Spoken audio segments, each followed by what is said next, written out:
గ్రామంలో ఒక యువకుడు మొబైల్ స్టేటస్లో పెట్టిన పోస్టు కలకలాన్ని రేపింది. అంబేద్కర్ను అవమానిస్తున్నట్లుగా ఉన్న పోస్టు వివాదానికి కారణమైంది. ఇలా చిత్రాలు పోస్టు చేసిన రవిపై స్థానిక జై భీమ్ యువజన సంఘం తీవ్ర ఆగ్రహాన్ని వ్యక్తం చేస్తూ దేహశుద్ధి చేసింది. అనంతరం గ్రామంలోని అంబేద్కర్ విగ్రహం వద్దకు తీసుకువెళ్లి ఆయన కాళ్లకి మొక్కిస్తూ జై భీమ్ నినాదాలు చేయించారు.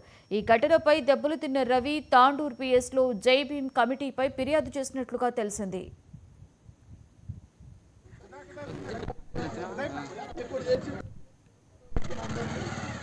ఇంకోసారి చేస్తున్నాను చంపేయండి, కొట్టుడు కాదు చంపేయండి పండుచ్చి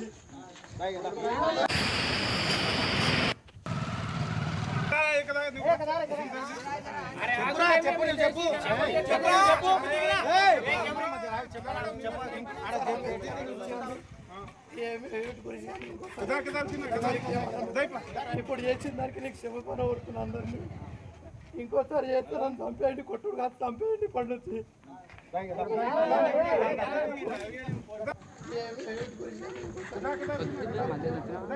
ఇప్పుడు చేసిన దానికి నీకు క్షమపణ ఊరుకున్నా అందరినీ. ఇంకోసారి చేస్తున్నాను చంపేయండి, కొట్టుడు కాదు చంపేయండి పండుచ్చి.